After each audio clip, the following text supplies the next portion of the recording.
Buenos días, buenas tardes, buenas noches, profesor. Mi nombre es José Francisco Castellanos. Soy estudiante de sexto diversificado en Quinal. Y bueno, ahora voy a presentarle nuestro proyecto en grupo. Yo soy el coordinador de este grupo. Esta vez estaremos hablando de los ámbitos de acción ciudadana.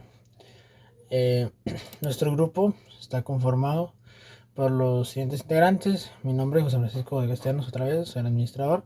Por Samuel Alejandro Pérez Villatoro, Luis Daniel López Gatica, Luis Ernesto Quino Gómez, Samuel Saúl Letrán Estrada, Lester Natanael Barrios Equén, Johan José Barrientos Lucas, Ricardo Daniel Sicay Cumes y Marcos Alejandro Barrios Araya.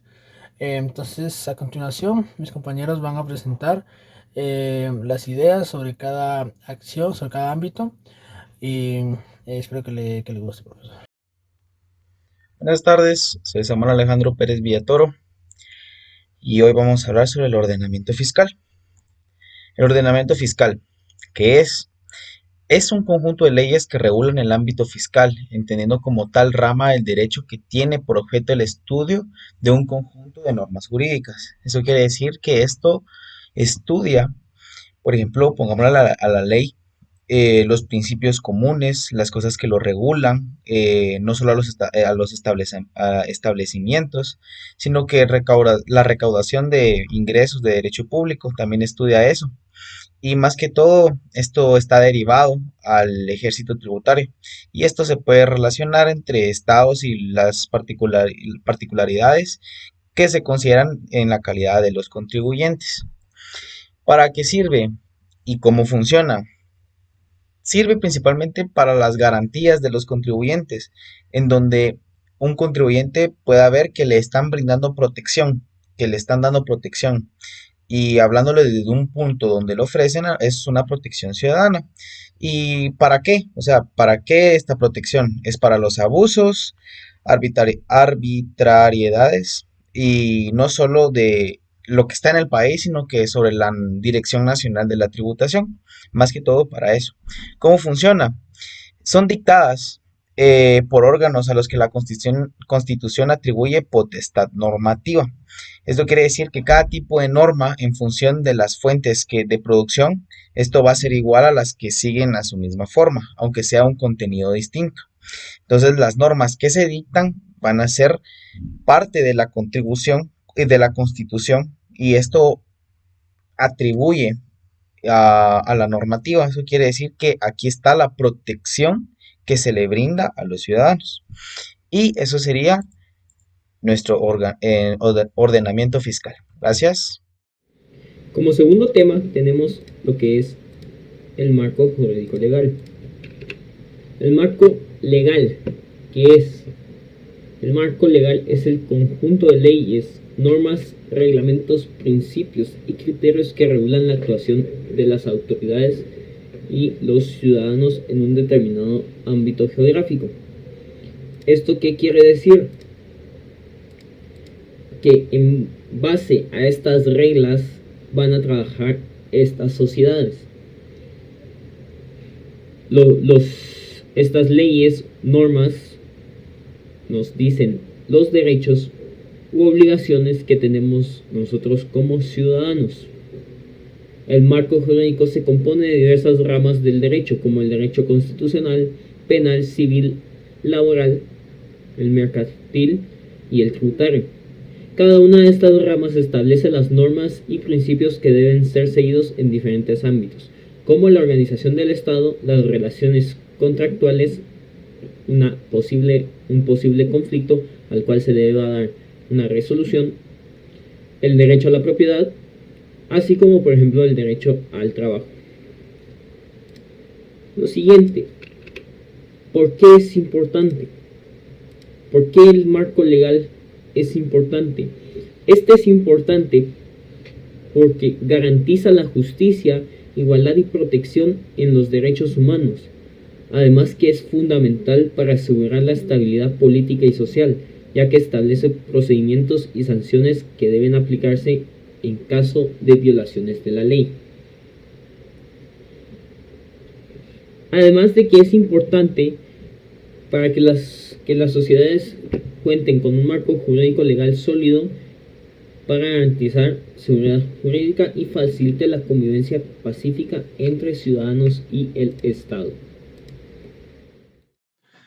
Educación vial. Por primer punto vamos a tener que, pues, ¿qué entendemos nosotros o qué es la educación vial? Aquí tenemos una pequeña definición que dice que se entiende por educación vial aquel tipo de educación que se basa en la enseñanza de hábitos y prácticas que tengan como bien final la protección y el cuidado de los individuos que transitan por la vía pública. Y yo aquí tengo una, más que frase, más que todo llamarlo un pequeño párrafo en la que resalté que me llamó mucho la atención, en la que dice enseñanza de hábitos saludables en la circulación por la vía pública y que tiene como finalidad evitar accidentes fatales. Esto, pues, ¿a qué se refiere educación vial? ¿O qué es? Que es la pregunta que aquí nos plantea. Pues, como estamos viendo aquí también en la imagen, pues son todas nuestras señales de tránsito o todas aquellas señales que nos ayudan a orientarnos o a saber qué es lo que está pasando. Así como hay algunos que dicen que estamos en construcción, cuando vamos en carreteras, más que todo a departamentos o incluso a la antigua. Ahí, si se da cuenta, estos donde y nos ponen un pequeño cartel, un cartelito que dice derrumbe o que se está derrumbando. Pues eso se refiere la educación vial, a esas pequeñas, esos pequeños carteles que nos ayudan a evitar accidentes fatales como se nos plantea aquí abajo. Aquí tenemos como segundo punto serían los objetivos. Algunos objetivos importantes de la educación vial, que sería conocer el comportamiento que se debe tener ante accidentes, pues se refiere a que nosotros cómo debemos actuar o cómo debemos ayudar a las personas que tienen un accidente. Tenemos también crear una conciencia responsable en los conductores. Esto es muy, muy típico aquí en nuestro querido país, más que todo con las motos, ¿no? Que uno a veces va muy bien en su carril, va a la velocidad que tiene que ir y de la nada se atraviesa una moto. Y uno es como, si no está muy atento o no está muy atento más que todo a las señales o a su alrededor, puede pasar un accidente fatal, como nos menciona aquí atrás. Entonces también aquí está, siento que eso es también una muy importante, ¿eh?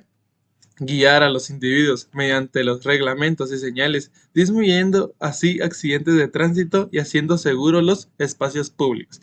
A esto me refería antes, ¿no? Con estar atentos, ver señales, porque incluso en un paso de cebra, como está aquí en la imagen, a veces no está bien marcado y a como es el tránsito y los carros y motos apurados, pasan el semáforo en rojo. Entonces siempre debemos respetar este paso, ¿no? Ya sea estudiantil, ya sea que es para bicicletas, ya sea para todos, por algo están ahí, ¿no? Entonces siempre sería bueno, pues, guiarse de estas señales y si aquellos que no las entienden, pues ayudar, como hay que guiar a los individuos para enseñarles esas señales para evitar, pues, accidentes.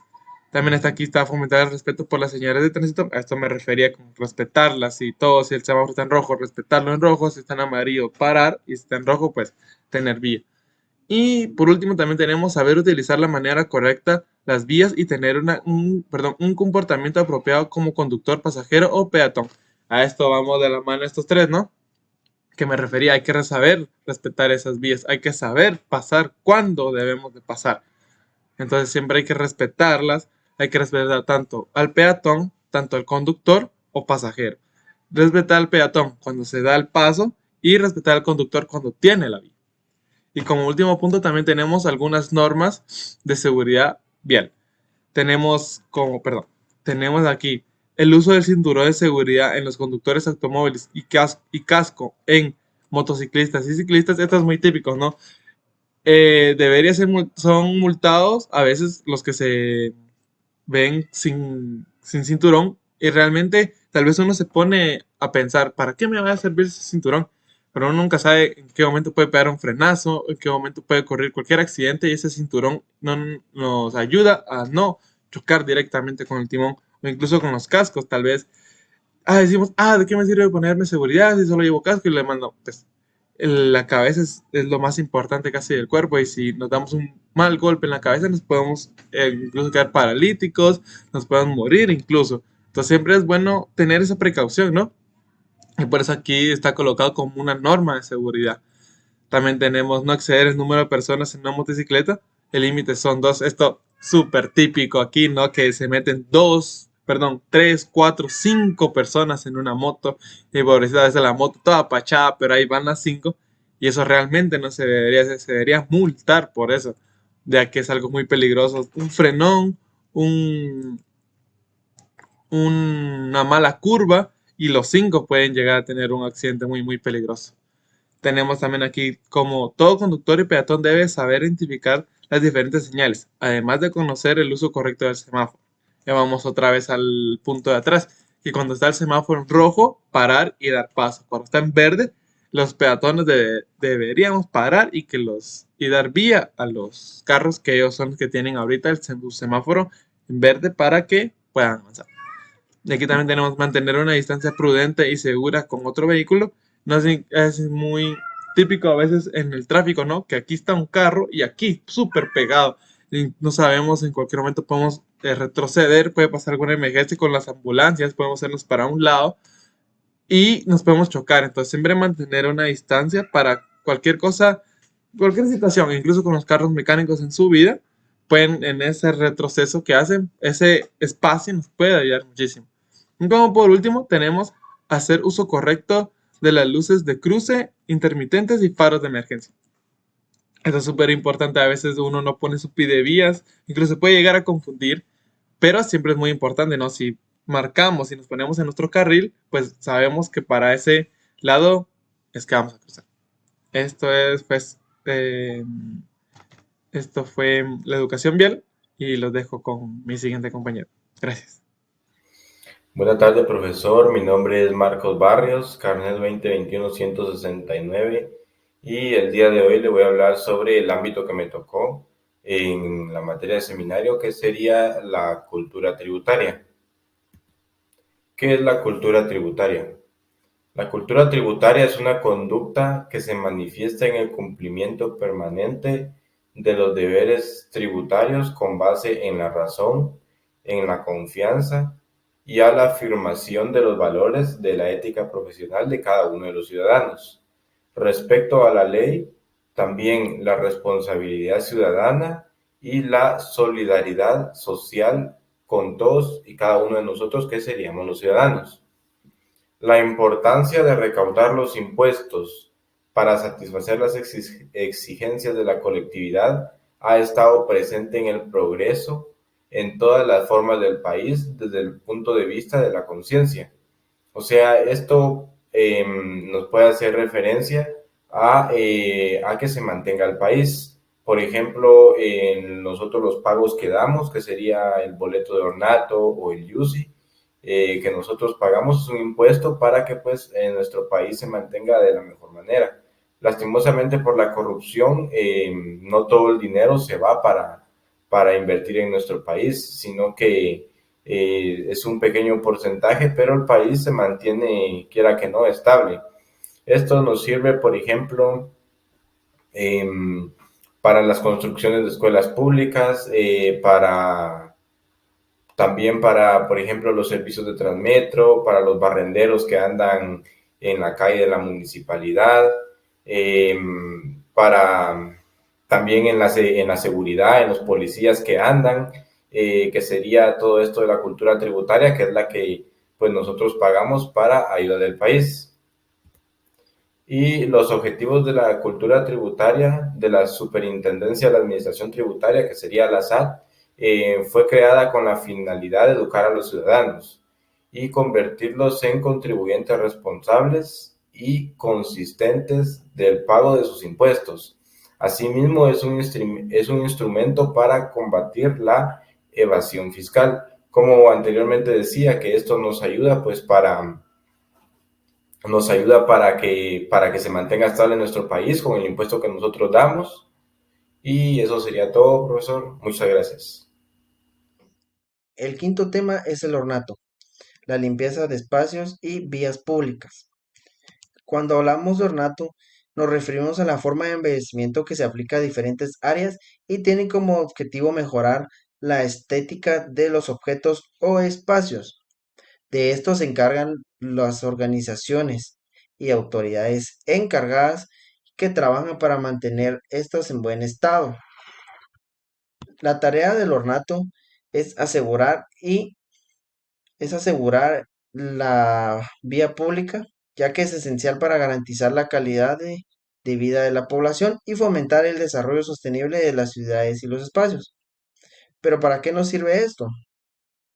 La mayor parte de esto sirve para las vías públicas, que serían las carreteras, ya que tenerlas en buen estado es vital para un buen viaje y una buena experiencia sobre la ciudad.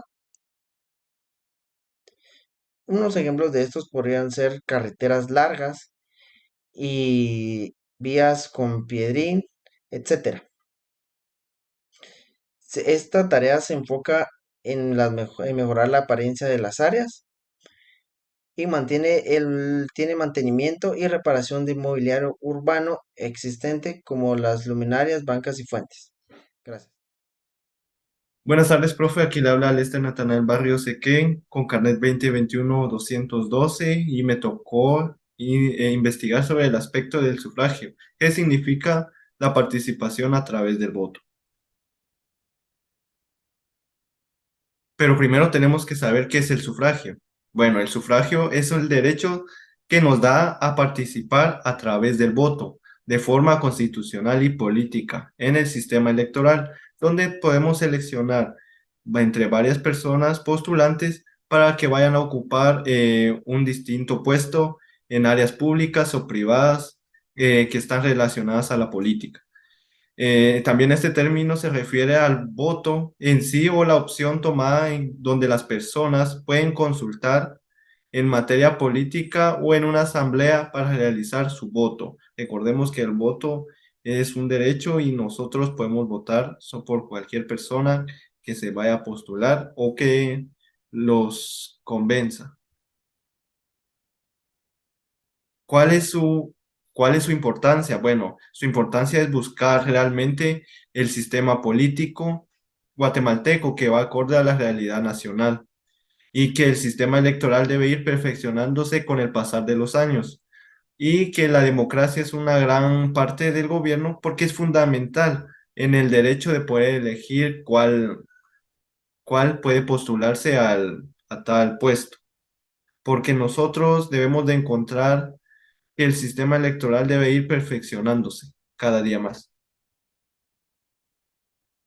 ¿Y cuál es su función? Bueno, el sufragio cumple con la función de la participación política, es decir, permite que los ciudadanos jueguen un papel muy importante a través de la elección de los representantes políticos, donde pueden aprobar sus consultas o la postulación, porque juegan un papel muy importante en el Estado. Porque cuando existe el sufragio, las personas poseen el derecho de participar políticamente. Y como último aspecto, ¿qué diferencia hay entre voto y sufragio? Bueno, el voto es la acción de votar, es una acción de acudir a las urnas electorales y a ejercer una decisión en cuál elegir, mientras que el sufragio es el derecho al voto. Tenemos que diferenciar esa palabra entre la acción y entre el derecho. Es decir, que el derecho va a llevar a cabo una dicha acción, esa dicha acción que es votar, o bien como votante o bien como candidato. Y estos son los aspectos sobre el sufragio, profesor. ¿Qué tal, profesor? Muy buenas noches. Soy Luis Daniel López Gatica de la sección E Matutina. En este momento voy a hablarle un poco sobre el tema que se me ha asignado, que es el derecho y deberes constitucionales. Entonces vamos a comenzar hablando sobre los conceptos de estas dos palabras clave. Vemos que el significado de derecho es que es un sistema u orden normativo e institucional que regula la conducta externa de las personas. Podemos deducir que un derecho es algo inherente que posee la persona al momento de nacer. Hay derechos ya instituidos en la Constitución que regulan las normas de comportamiento, como se habla, sociales. ¿Qué es un deber? Es aquello a lo que las personas están obligadas por razones morales o determinadas leyes. Entonces, el deber es algo a lo que la persona está obligada. Si este deber no se está cumpliendo, pues esto puede significar una sanción para dicha persona dependiendo de la gravedad del acto, ¿verdad?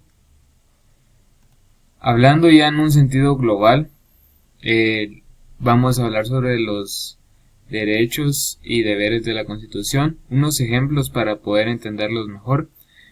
Uno de estos es servir y defender a la patria.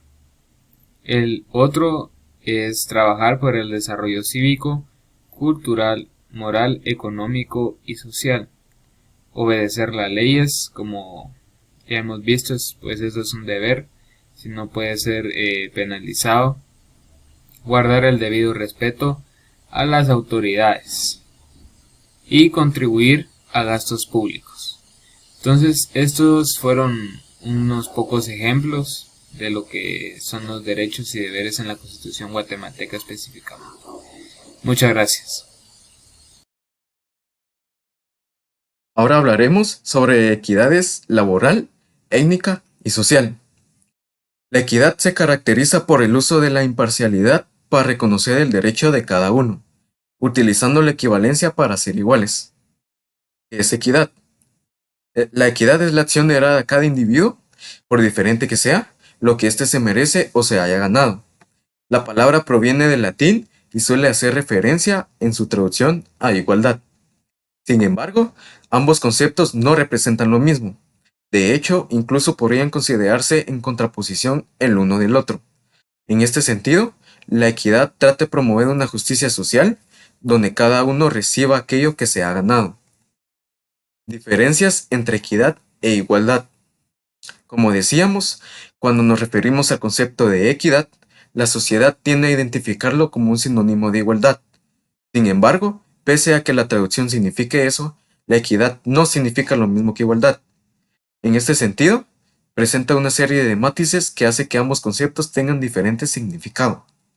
Por ello, mientras que la igualdad es la acción de repartir en partes iguales, es una misma proporción.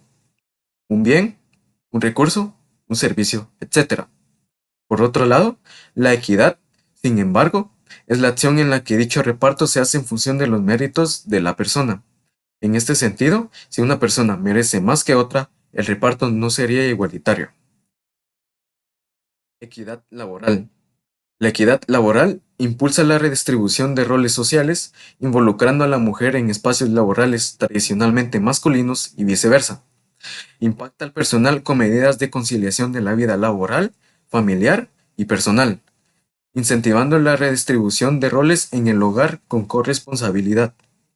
Promueve una transformación cultural donde el trabajo de hombres y mujeres se valora por igual y se reconoce su aporte al desarrollo sostenible del país. Equidad étnica. Se refiere fundamentalmente a la relación de justicia entre hombres y mujeres de los diferentes pueblos que conforman el país. Requiere, por lo tanto, del reconocimiento, aceptación y valoración justa y ponderada de todos y todas en sus interacciones sociales y culturales. Orienta el currículo hacia la atención de niños y niñas de acuerdo con sus particulares características y necesidades, favoreciendo especialmente a quienes han estado al margen de los beneficios de la educación y de los beneficios sociales en general. Y por último, la equidad social. No es una equidad financiera y tampoco es igualdad.